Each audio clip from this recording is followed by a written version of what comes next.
Hey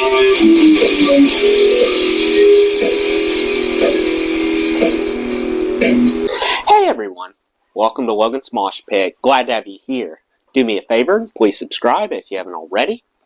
Let's launch into a new episode of Rock and Read. Today we'll read chapter 10 of My Effin Life by Geddy Lee. Let's see what happens next.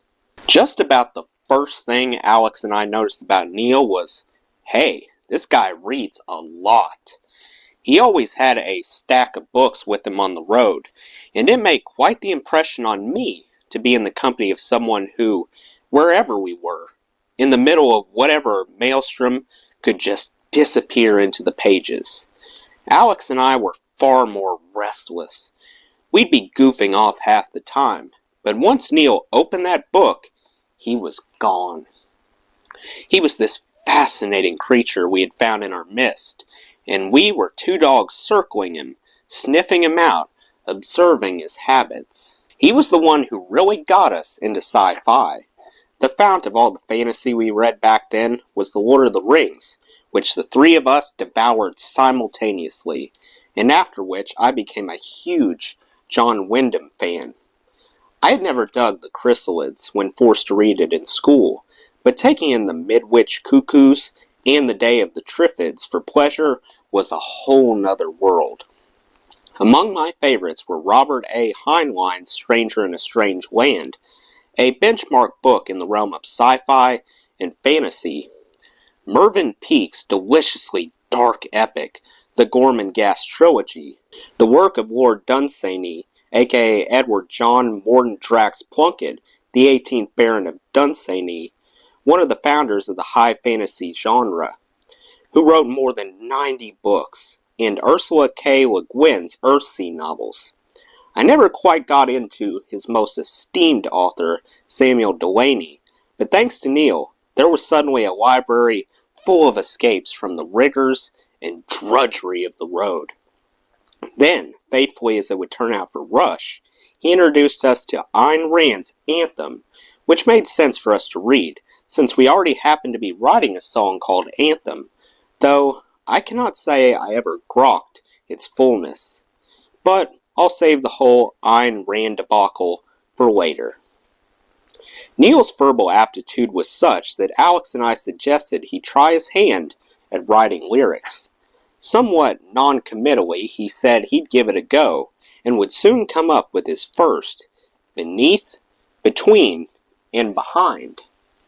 A modest little epic about the birth, history, and present circumstance, no less, of the great country we had been traveling around, about the decaying American dream, and the facade of what it meant to be an American.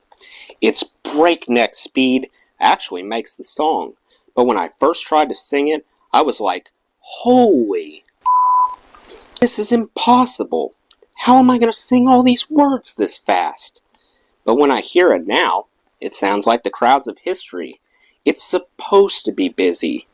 Neil aimed high, and never let a multi-syllabic word stand in his way, so I had to learn a whole lot about de-emphasizing certain syllables and emphasizing others to wring more emotion out of a lyric and to get its essential, often complex, and even profound meaning across. Back then, we had to write and record songs quickly without the benefit of demos or the time to live with them and consider what was good or bad. It was write it, get it on tape, get it out, and then we'd be back on the road. By Roll the Bones, when we had more time to digest and be more critical, Neil would have become an even more mature writing partner, without ego or possessiveness about his work, and always open to my needs. Every album there'd be a song or two that I couldn't get behind, but he came to trust me as a sounding board, literally a flesh and blood one.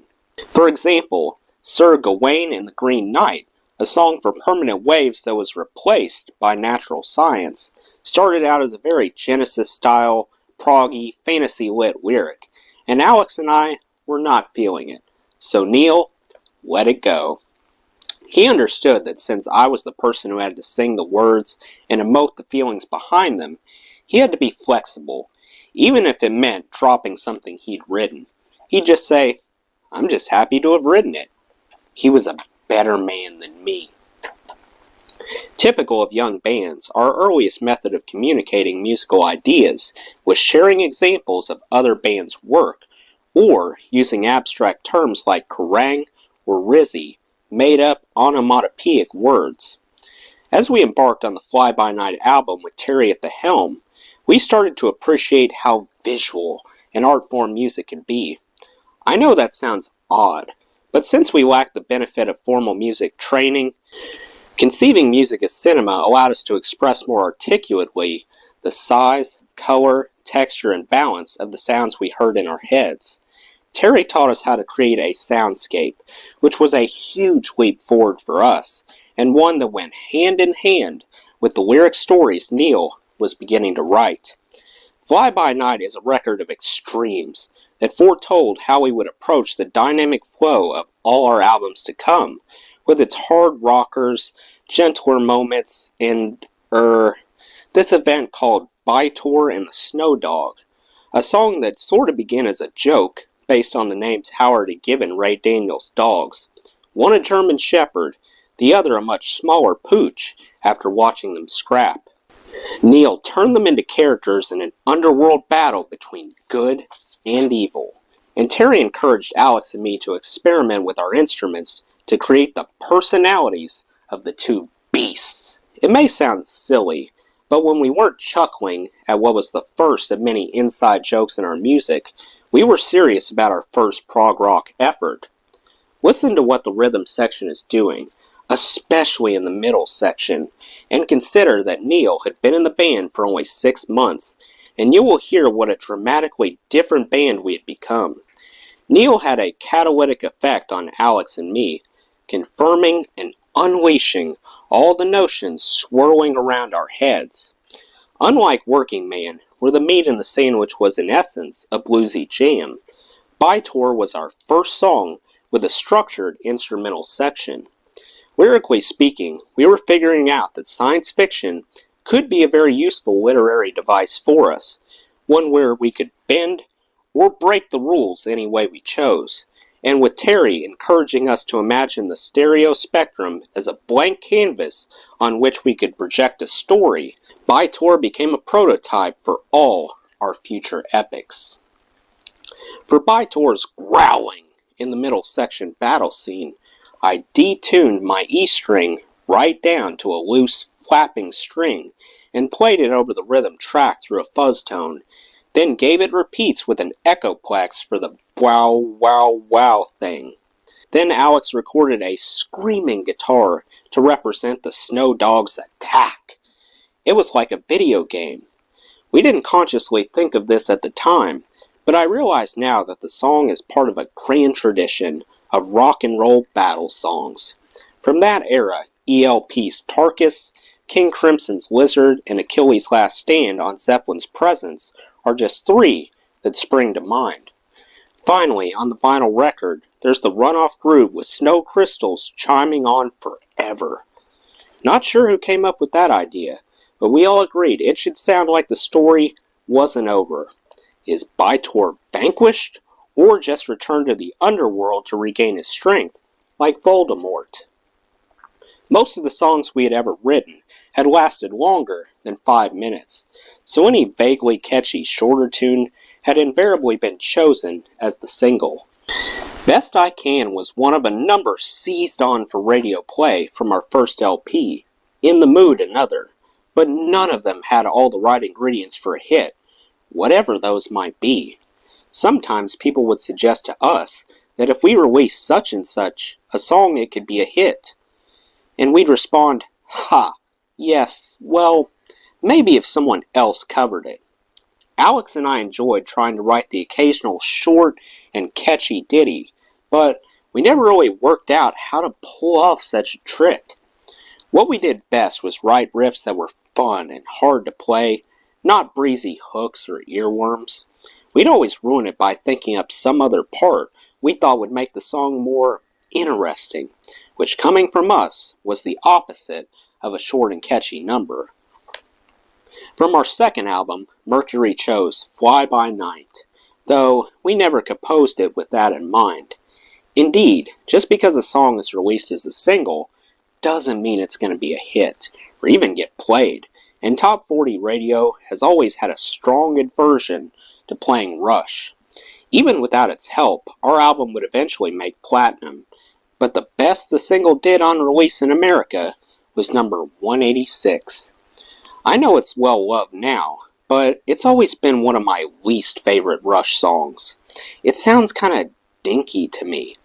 The first time I heard it on the radio, I went, ugh. To my taste, there was something too sugary, too corny about the chorus. I must have liked it somewhat when we finished it, or it wouldn't have made the record, but it's never wrapped its arms around me. Recently, Alex and I were talking about the pressure put on us to commercialize our music in the days following the release of Fly By Night. Sometime in 1975, we attended a party, and in the middle of the niceties and smoozing, Neil had a terrible argument with SRO's lawyer. It started out civilly enough, but became a heated, abstract discussion about the value of compromise, which, as I eavesdropped, struck me as thinly veiled disapproval of what he assumed to be Neil's influence on the direction of our music, particularly on songs like Bytor and the Snow Dog, away from the straight-ahead rock of our first record, that is, and deeper into prog land. He said something close to, compromise is what the world functions on. Compromise? How dare you hurt your partner's promising careers by refusing to compromise? Nasty. Neil retorted simply, but firmly, that in art or music, there can be no room for compromise. It was not a word in his vocabulary. Soon after, the three of us left in disgust. Neil didn't even know the man, so where did this all come from? Were these the lawyer's own thoughts, or was he parroting concerns he had heard from our management? Were they all freaking out because they thought Rush was going to be the next Zeppelin or Bad Company? True, singing about dogs in space. Dogs in Space. Good name for a prog band, eh? Was a far cry from Need Some Love. But what they didn't get was that Alex and I had already been going down that road when Rutsy was in the band. In any event, our second album was a reasonably successful follow-up to the first, and we were like, better get used to it, fellas, because that proggy train has left the station. Now you may be asking why they were so surprised. Hadn't they heard it in the studio while recording was in progress? Well, even back then, we never wanted management personnel or any other species of business folk anywhere near the studio. We saw recording as a creative process that should never be interfered with, sullied by some bogus practical considerations, and we stuck to the rule for life. In the long run, our refusal to compromise made them a fair bit of money, wouldn't you say? Even the jam we'd enjoyed during Neil's audition, the one that turned into Anthem, was the very song that Ray and Vic named their record company after. Some of our early fans were also confused by our new direction. As this next episode illustrates, our career, it seemed, was on the up and up, but we were still mostly opening for other bands. So whenever an opportunity to do a headline gig presented itself, Ray would seize it, and in February 1975, he booked us a week of dates beginning some 800 clicks north of Toronto. When my fellow countryman Neil Young sang, "There is a town in North Ontario," he was singing about Thunder Bay, but I'm referring to an even smaller, more obscure one called Cochrane, where you can still catch the Polar Bear Express, and where it was cold, like well below zero cold. I mean like 38 degrees below zero cold. Still, because it was Canada, we were expecting a warmer reception than the one we got. The local secondary school auditorium wasn't exactly Madison Square Garden, but at least we were on top of the bill, playing to a full house seated cross-legged on the floor. Then, after the first song, silence. Subsequent songs were also met with a disturbing quiet. So we finished our set and said goodnight, again to silence and zero applause. We went back to the classroom, repurposed as our changing room, and were halfway into our street clothes when the promoter, a nice enough fellow, entered the room and said, "You guys are doing an encore, right?" "Are you kidding?" we said. "Did you see what just happened? They hated us, man. We bombed." No, they loved you," he insisted. "Loved us? But nobody applauded. You can't do an encore when no one asked for one." He was getting upset. "Your agent said you'd play an encore," he said, clearly not grasping how encores actually work. "Oh, wait, I get it. You guys from the big city need fans to tell you they love you before you'll play, right?" Interesting point, but no, this was getting too weird. We stuck to our guns and refused to go back out. Meanwhile, out in the venue, nobody had left, even though the crew was tearing down the gear and Ian was saying, "It's over, folks. You can go home now." It was like everyone in town had been on that call with our agent and thought we were ripping them off. Now, it was getting nasty. Then Howard informed us that he hadn't booked us rooms ahead of time, having figured there would be plenty available in a local motel up there in the middle of February. In actual fact, the only accommodation he could find was at the lone downtown so-called hotel, which in such a place meant the local bar or beer hall with rooms upstairs. You know, like the saloon in The Good, The Bad, and The Ugly. Leaving the crew to pack up, we ran a gauntlet through murmuring, disgruntled townfolk, and another through an exceedingly drunk crowd in the lobby of the dingy hotel, where it felt like fisticuffs might break out any second. We took the stairs to our rooms, with one small bathroom for the entire floor. In my barely heated room were what looked like the first light bulbs ever manufactured, and ropes by the window in case of fire. It's not like we were at the stage where we expected or demanded fancy hotels, but oy vey.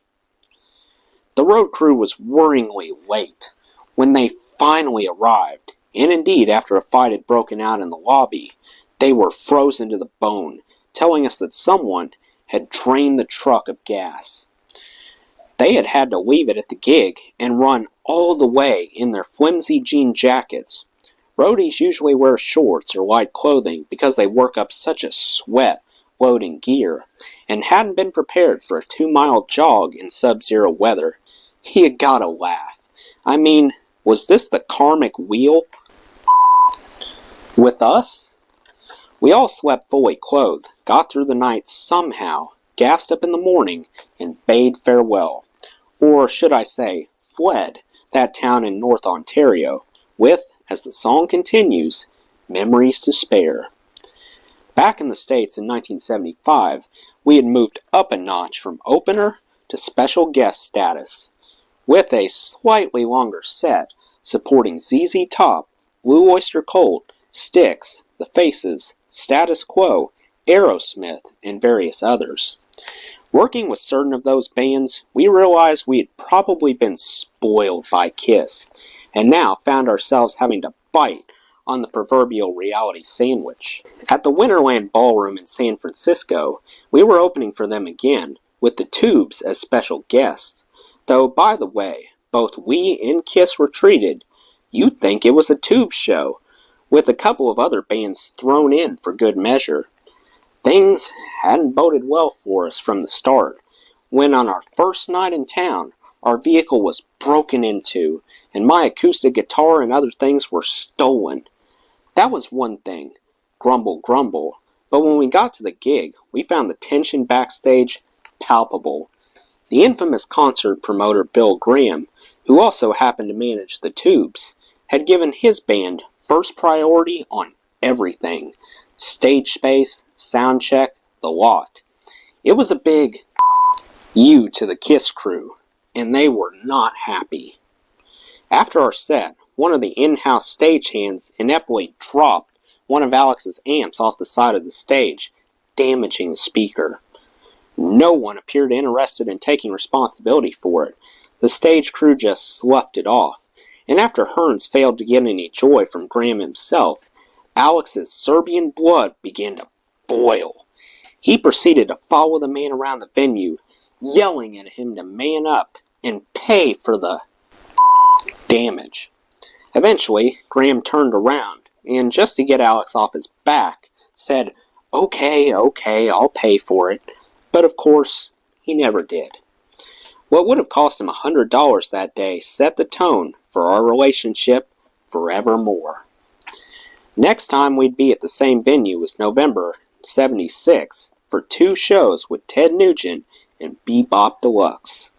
On the first night, just as our intro tape got underway, Ian got a call on the headset to stop the tape for an emergency announcement. Then someone grabbed the mic and said, Please welcome our good friends, Mahogany Rush. What the?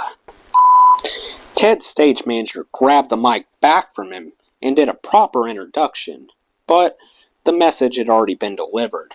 As they say, a fish stinks from the head.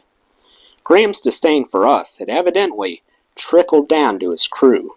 The next insult was in 1977. We were now headliners, with UFO and Max Webster supporting, but Graham insisted on adding a last-minute 4th band to the lineup. It wasn't until we arrived at the Winterland that we learned he had dug up some local act called, I kid you not, Hush. Seriously? Yet another you, and we were not in a position to do much about it. Soon enough, however, we would get a measure of revenge. Bill Graham Productions was by then a national concert production company. Some bands, the Grateful Dead for example, used it for their entire cross-country tours, but we vowed to never do so again in any jurisdiction where there was an option. He had San Francisco locked up, but for some of the state's smaller cities like Fresno or Sacramento, Ray liaised with promoters from the Northwest instead. That threatened Graham's sovereignty, his income, and his belligerent ego, and suddenly the attitude changed. When we came to San Francisco on the Moving Pictures tour in 1980 for a couple of sold-out shows at the acoustically challenged Cow Palace, Bill came backstage to make amends, acting like we were all pals now. We smiled through gritted teeth as he presented us with a gift of cases of Napa Valley wine with the label that read, 30,000 Bay Area fans can't be wrong. Cheers, Bill. Even his apology was a backhanded compliment. What a vindictive, mealy-mouthed hypocrite.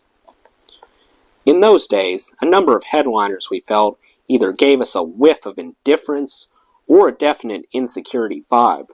Whether or not that was a mindset encouraged by paranoid management peeps, I cannot say. But it was an attitude that infected everyone on tour.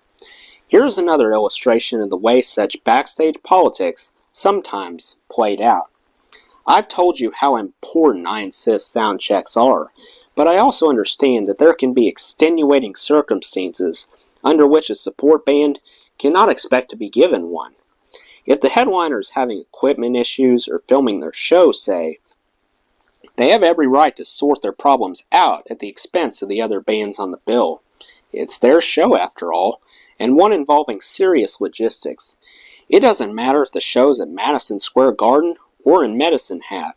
There's always some assembly required, involving dozens of roadies, lugging megatons of amplification, riggers climbing the rafters and hanging the points for heavy and complex lighting rigs, audio technicians tuning the sound system to the acoustics of the room, stage managers dealing with local union or non-union crews, and on and on. And all this begins, barring breakdowns en route, around 5 in the morning. Long before a single note can be played, myriad things can go wrong, which squeezes those precious few minutes you want for a sound check. Frankly, every show is a miracle courtesy of that army of people wrestling technology, so you can sit in row 15, smoke, and air drum to In the Air Tonight, or better still, Tom Sawyer. I can also understand why a headliner might be a little stingy as far as the use of lights goes. If they brought along a complex rig at their own expense, the opening act must reasonably expect an inferior array. Nonetheless, the opener has the right to be seen and given a sound check if at all feasible, even if support bands are, or you just don't dig their music. It's the professional thing to do. But Hearns used to speculate that to him, it seemed like Aerosmith's system was heavily loaded on overhead trusses to purposely put any opener at a disadvantage, leaving us a minimal selection of side lights and a couple spots. And the dozen or so times we supported them, we weren't once given a sound check either. Every day we waited patiently in the stands, but it never happened. Some days we were told we'd definitely be getting one, only to watch our allotted time tick away and hear the announcement, "Doors are opening in 5 minutes." Was it an intentional snubbing? I prefer to think it was simply that they didn't have their together. Of course, it's all water under a very old bridge now, but back then, it was frustrating and dispiriting. We were young musicians trying to build a reputation in a strange new world, in debt to our eyeballs, literally fighting for our time, struggling to keep our sanity and egos in check, and most important, trying to keep our dreams intact. No pressure, man. But we knew our job was to get out there every night, and as we say in Canada, just give her. And we did just that. We also vowed that if ever we became serious and proper headliners, we and our crew would treat our openers generously. I hope we followed through on that promise.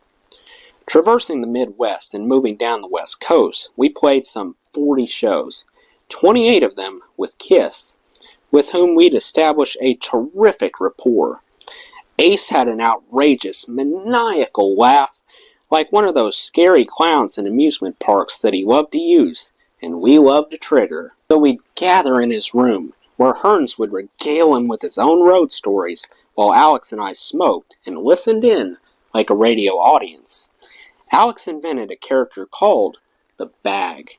He'd draw a mad face on a laundry bag with holes cut out for eyes and put it over his head, then push his arms into his sweatpants along with his legs to create a stubby living cartoon with a goofy voice to match. Gene usually stayed out of it, except one time, right after a couple girls had tumbled drunkenly into the room. Coincidence? I think not.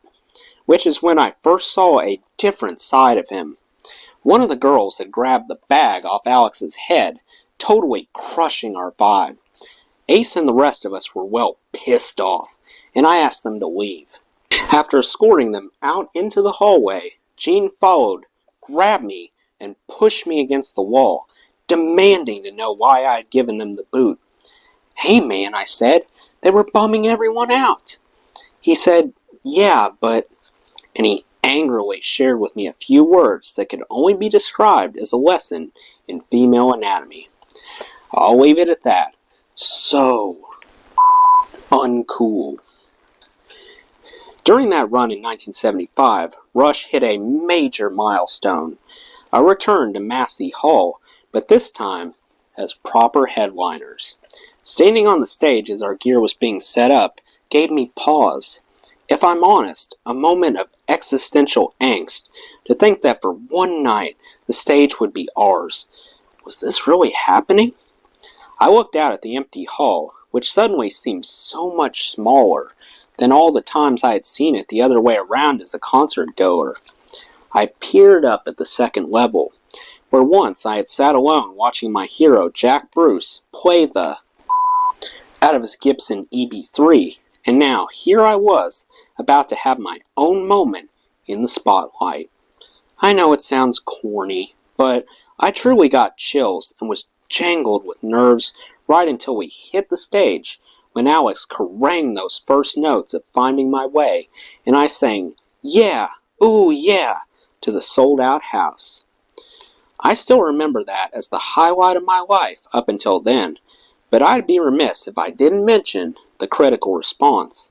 The show was mainly reported as a triumphant return of our local boys, but one pundit described my voice in terms that would follow me around for most of my career, and one admittedly that even I use from time to time.